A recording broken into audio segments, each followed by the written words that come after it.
Good morning and welcome to Spectrum News at 10. I am Emedion James coming to you live from Uyo. Let's take a look at the major headlines that we have for you today. President Tinubu to meet Trump over Christian genocide claims. Now fund hits 1 million student loan applications. Plus, Germany arrests a Syrian suspected of plotting attacks. We'll bring you details of the stories and more in just a moment.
Good morning and thank you for joining us. So we begin the news at 10 from a national scene where President Bola Tinubu is expected to meet with his United States counterpart Donald Trump over the recent claims of Christian genocide in Nigeria.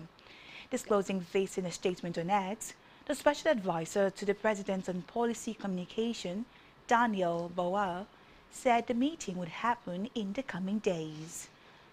Boala stressed the commitment of both leaders to combating insurgency and terrorism, saying Trump has supported Nigeria by authorizing arms sales, which the president has effectively utilized in the fight against terrorism, yielding significant results. He explained that differences in perception regarding whether terrorists in Nigeria target only Christians or people of all faiths will be discussed during the meeting, which could be held either at the State House in Abuja or the White House in Washington. Away from that, the federal government has signed a strategic partnership agreement with the European Union (EU) and France under the Global Gateway Manufacturing and Access to Vaccines, Medicines and Health Technologies Initiative.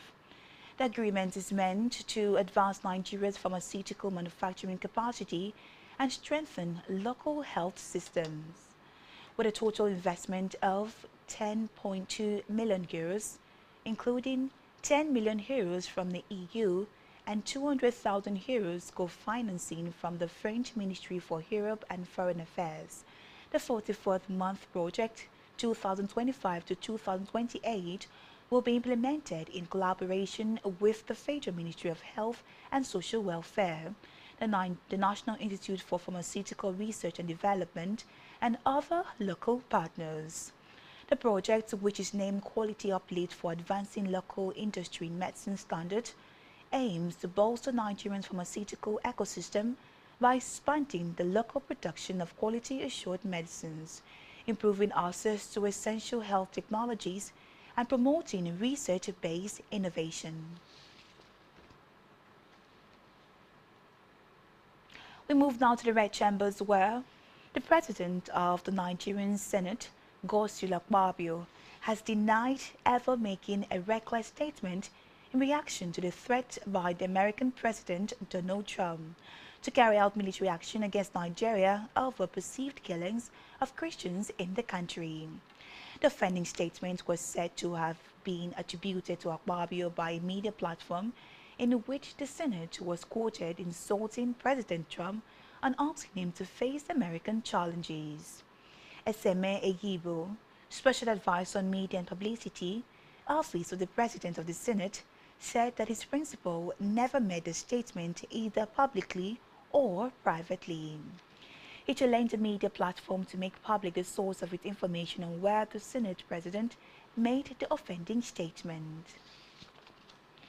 In another development, the Nigerian Education Loan Fund, NELFund, has said that the student loan scheme has crossed 1 million applications on its official portal. The organization noted that this marked one of the biggest uptake levels for a government-backed social scheme since the start of President Bola Tinubu's administration.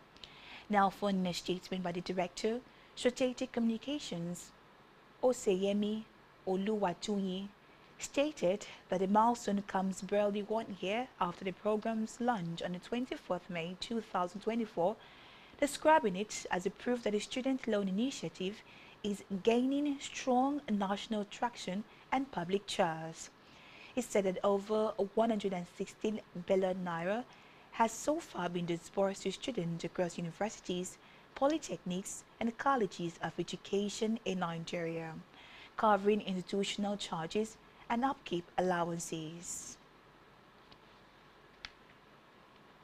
In politics, amid the escalating crisis within the People's Democratic Party (PDP) at the national level, following the suspension and counter-suspension of key members of its National Working Committee (NWC), the Osun State chapter of the PDP and the All Progressive Congress (APC) have clashed over the potential impact of the turmoil ahead of the October 8, 2026 governorship election in the state.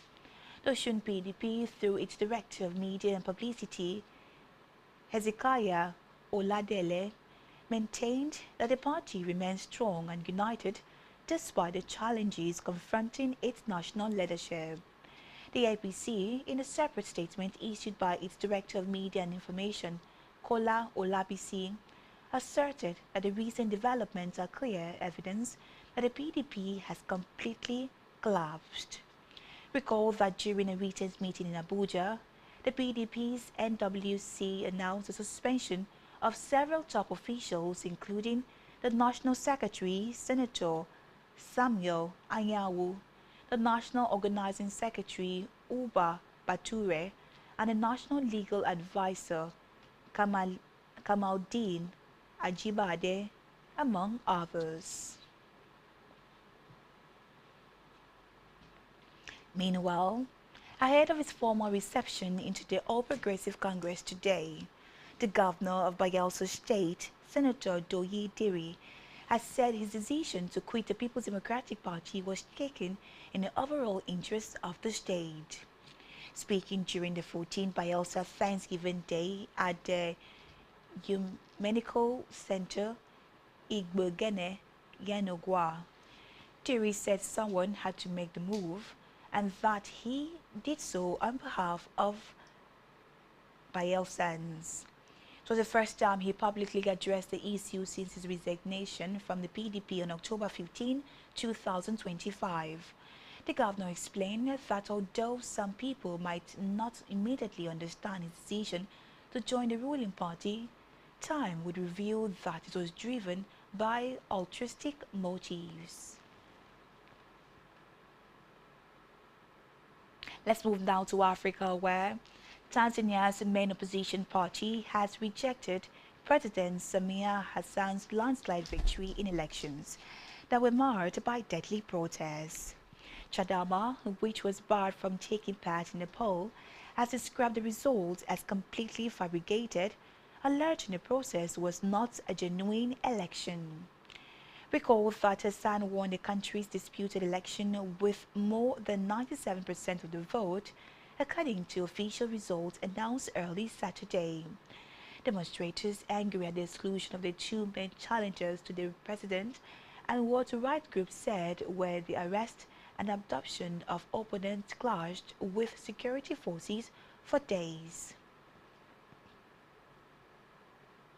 Still in Africa, Egypt's much-awaited museum showcasing the country's ancient history opened on Saturday after more than 2 decades of construction. Dignitaries, including prime ministers and presidents from around the world, descended on Cairo to attend the long-delayed grand opening. It was an extravagance of pharaonic imagery, a drone light show disputing ancient gods and pyramids in the skies, and local pop stars. Located near the Giza pyramids and Sphinx, it is a centerpiece of the government's bid to boost Egypt's tourism industry and bring cash into the troubled economy. Speaking at the opening, Egyptian President Abdel Fattah el-Sisi said Egypt was writing a new chapter in the story of the ancient nation present and future. We move now to the foreign scene where German authorities said they had arrested a 22-year-old Syrian man in Berlin suspected of preparing a jihadist attack without giving details of the alleged plot. The suspect, arrested in the capital's southern Neo-Kolin district, appeared before an investigating judge and was ordered remanded in custody. According to a joint statement from Berlin police and prosecutors, he is suspected of preparing an act of serious violence against the state, as well as spreading propaganda material of anti-constitutional and terrorist organizations. Reports say a search by special police unit of 3 Berlin residential addresses linked to the suspect had turned up items that could be used to build explosives. Still on the foreign scene, Turkey will today canvass peers in the Islamic world to bring their influence to bear on the future of Gaza, as fear grows for just weeks-old truce. The October 10 ceasefire in a 2-year-long Israel-Hamas war, brokered by U.S. President Donald Trump, has become increasingly fragile, tested by continued Israeli strikes and claims of Palestinian attacks on Israeli soldiers. Turkey, among the most fervent critics of Israel's offensive in Gaza, will welcome the foreign ministers of Saudi Arabia, Qatar, the United Arab Emirates, Jordan, Pakistan and Indonesia in Istanbul today. Still to come in the news. Barca beats Elche in La Liga clash. Searching for details of this in just a moment.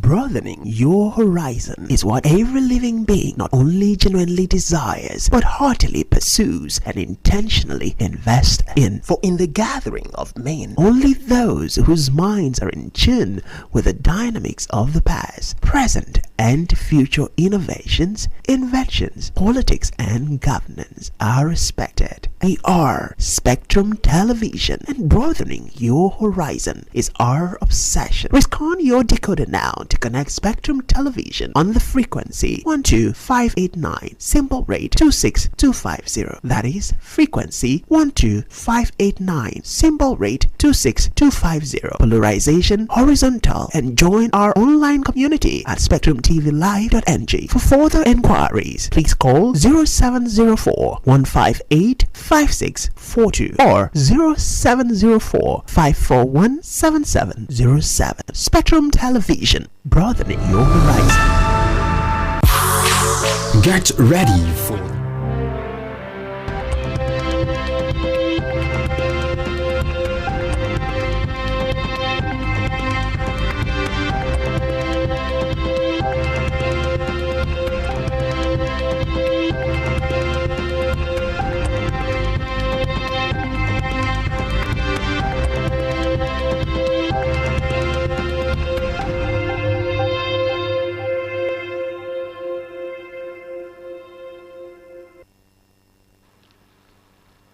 Many thanks for staying tuned. This is Spectrum News at 10. Let's move now to our business scene where the Manufacturers Association of Nigeria, MAN, has projected a much improved performance of the sector in 2026 with an expectation of 3.1% real growth and a contribution of 10.2% to the real gross domestic product GDP in the coming year. MAN's Director of Research and Economic Policy Division, Dr. Oluwasegun Osidepe, who made the projection during the presentation of MAN CEO's Confidence Index report in Lagos, hinged the outlook on favorable oil prices, rising foreign investment, stable energy costs, and effective implementation of key industrial and fiscal policies. Speaking further on the requisite condition to achieve the improved outlook, Osidipe said the Naira is projected to appreciate further too. In health, the National Agency for Food and Drug Administration and Control has disclosed that more than 80 containers of fake and substandard medicines and food were being destroyed as part of its nationwide enforcement drive. The Director of Investigation and Enforcement, Chairman Federal Task Force NAFDAC, Dr. Martins Iluyomade, made this known at the press briefing to hint the public about a recent attack on its officials at the trade fair market in Lagos. Over the years, NAFDAC has battled a persistent challenge of fake, substandard and counterfeit medicines and food items flooding Nigerian market, particularly in major commercial hubs in Lagos. Still in health, the Nigerian Medical Association Anambra branch has called on Governor Chukwuma Soludo and security agencies to secure the freedom of their colleagues, Dr.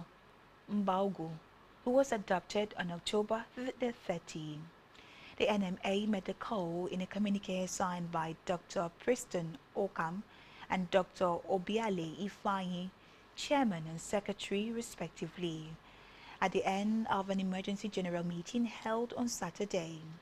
The NMA said Mbaugu, a consultant neurosurgeon with the Nnamdi Azikiwe Teaching Hospital, Newi, was kidnapped in front of his hospital at Uragu, Newi in the evening of October 30. The NMA said the kidnappers had not established communications with Mbaugu's family, relatives, friends or colleagues as of the meeting time, urging the government and security agencies to rise to this challenge immediately. We move now to sports where Lamine Yamal and Marcus Rashford struck for Barcelona as they earned a 3-1 win over Elche in the La Liga on Sunday to bounce back from last weekend's Clásico defeat. Ferran Torres was also on target for the Catalan giant, who moved back into second place to trail leaders Real Madrid by 5 points. Barca continued to struggle in defense and Elche had chances to cause an upset, scoring through Rafa Mir, with the striker also twice hitting the woodwork. Hassan Flick's Barcas have failed to keep a clean sheet in 6 consecutive league games in the midst of an injury crisis. The champions were missing Pedri, Gavi and Joao Garcia, among others, but were able to bring on Robert Lewandowski and Dani Olmo, falling spells out of action. Still in sport, Erling Haaland scored twice to propel Manchester City up to second in the Premier League with a 3-1 win over Bournemouth on Sunday. The Jerry started the day in second thanks to the longest unbeaten run in English top flight, but Andoni Iraola's side were undone by the scintillating form of the Norwegian striker, who took his tally to 13 Premier League goals in 10 games. Haaland's relentless streak is maintaining City's title challenge as they reduced the gap to leaders Arsenal back to 6 points and edge 1 point ahead of Liverpool, who they face next weekend. Despite the first defeat in 10 games away to Aston Villa last weekend, Pep Guardiola remained confident his side can pose a threat to Arsenal come May. On entertainment news, popular TikTok couple Habib Bella and Jarvis, famously known as Jajulita, have once again found themselves in the spotlight following another online confrontation. The dispute erupted, erupted after both influencers shared emotional videos online, publicly voicing their grievances about their troubled relationship. The clash touched on sensitive matters such as Jarvis' estranged father, issues surrounding phone privacy, and claims of financial impropriety. In an emotional outburst, Jarvis was seen in tears as she accused Bella of being controlling and unsympathetic, especially regarding her wish to reconnect with the father she never met. And that's what we have for you at this time. Do ensure to follow us on social media, subscribe to our YouTube channel, all of which you can find on our website at spectrumtvlive.ng. You have been watching Spectrum News at 10. I am Emedion James. Enjoy the rest of your day and thank you for watching.